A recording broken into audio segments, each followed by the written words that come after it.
Nanalo ng Family Feud ng Team Haranila family ng 200,000 pesos.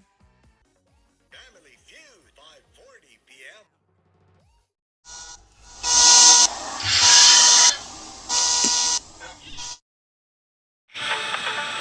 Welcome to my episode that is called Nagmamano pa. That's okay.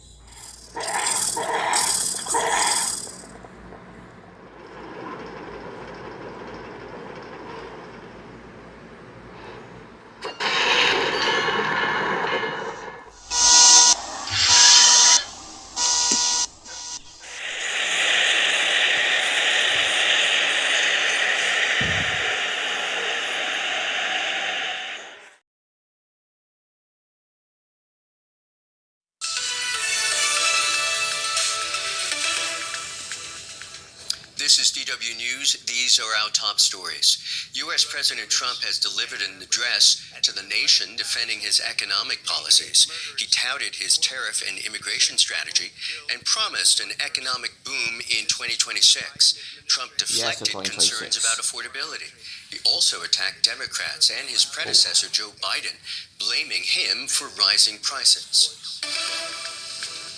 Venezuela says it won't be intimidated by a U.S. oil blockade and that its crude exports are unaffected. President Trump ordered the blockade on Tuesday as he ups the pressure on Venezuelan leader Nicolas Maduro. Trump claims Caracas uses oil revenue to fund drug trafficking. He says the U.S. military buildup will continue until Venezuela returns what he claims to be U.S. oil assets. Australia's Prime Minister has announced a crackdown on hate speech following the Bondi Beach mass shooting. Anthony Albanese said the new laws will include tougher penalties and targeted measures to combat hate-driven violence. 15 people were killed in the shooting, which officials say was inspired by Islamic State. This is DW News from Berlin. You'll find more on our website, dw.com.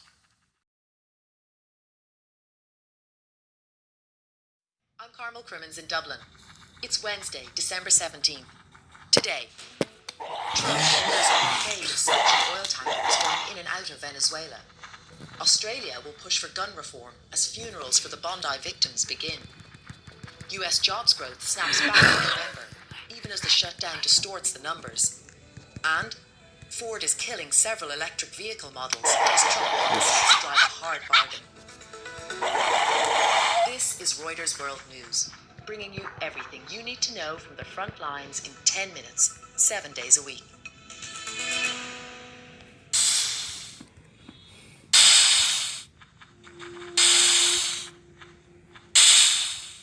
US President Donald Trump has ordered a blockade of all sanctioned oil tankers going in and out of Venezuela.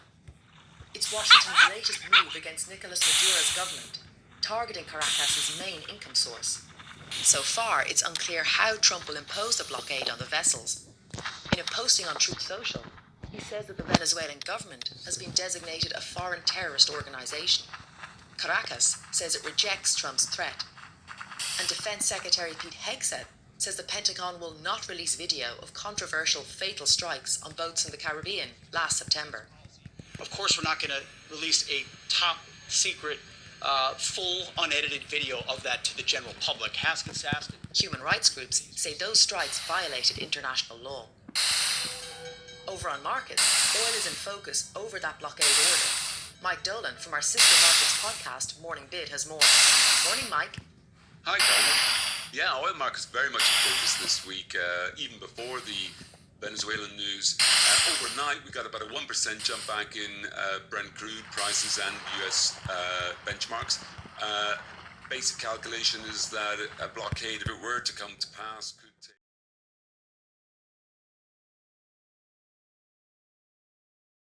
going into next year, and people have been focused mostly on the Ukraine peace talks that appear to have some movement.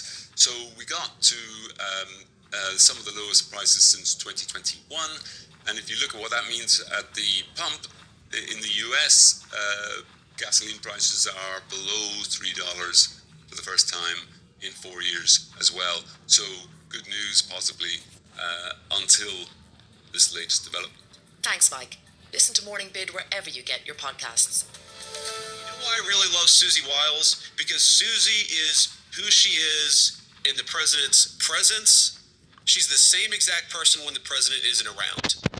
I've never seen Susie Wiles say something to the president and then go and counteract him or subvert his will behind the scenes. And that's Vice President J.D. Vance defending White House Chief of Staff Susie Wiles after a bombshell interview with Vanity Fair.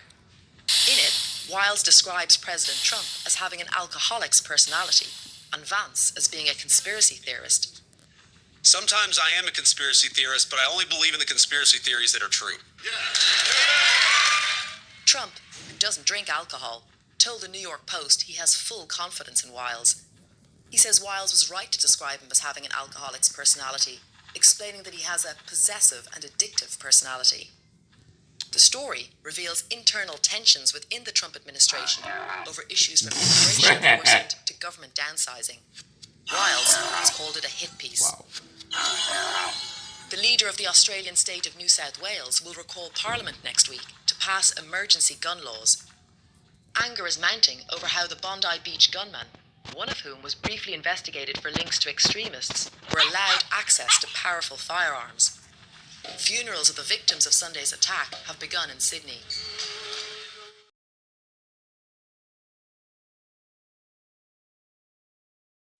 But the big sector that saw declines was government, and that was clearly related first to the shutdown, but then at the end of September, around 150,000 people left the federal workforce permanently as part of those end of fiscal year DOGE cuts. President Trump's approval rating has dropped to 39%, near its lowest point this year, according to a new Reuters Ipsos poll. What makes this slide noticeable is that it's being driven by his own party. Republicans' approval of his handling of the economy fell to 72%, down from 78% earlier this month. Trump won the White House promising to fix the cost of living in the US, but just a third of Americans now approve of his handling of the economy. Ford is making a major U-turn in its EV ambitions, killing off several electric vehicle models and taking a $19.5 billion write-down on EV assets.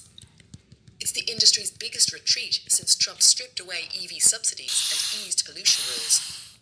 CEO Jim Farley says Ford has lost $13 billion on EVs since 2023, and customers in the US simply won't pay for unprofitable models. We asked reporter Brian Teveno why Ford took this extraordinary step. Ford went from being uncertain that it could make profits on electric cars to being absolutely certain it couldn't. And that was the thing that put Ford over the edge with a whole raft of new Trump administration policies that took away EV subsidies and basically incentivized automakers to produce more gasoline vehicles, zapped consumer demand for EVs. They came to a point where they were certain that the EVs they had in the pipeline were not going to be profitable.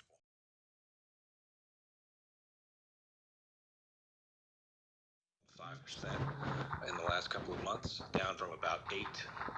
So automakers are really stretched at this point, and it's a very expensive endeavor to try to tailor a whole product lineup to different regions with different EV demands and different regulations. For Farley, it's a stinging retreat. I think Farley has a lot of angst about it. He's been saying for years that the future is in EVs, that it's an existential struggle for Ford to catch up. He saw Ford going in this direction, and now he's going to have to put the brakes on it. Warner Brothers' board is likely to advise shareholders to vote to reject a $108 billion takeover bid from Paramount Skydance and double down on Netflix's competing offer. The move comes after Paramount took its offer straight to shareholders last week, touting a more lucrative deal for investors that had an easier path to approval. And the CDC has ended its long-standing recommendation that all US newborns should get the hepatitis B vaccine. The major policy shift means the decision about whether babies born to Hep B negative mothers should get the vaccine now sits with the parents and their healthcare providers.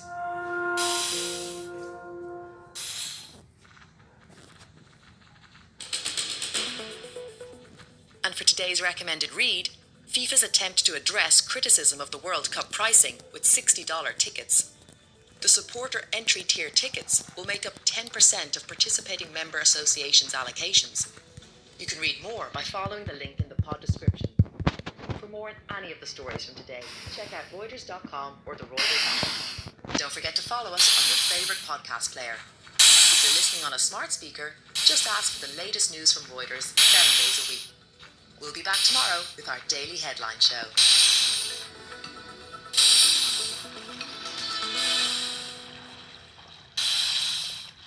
That's it for your news updates.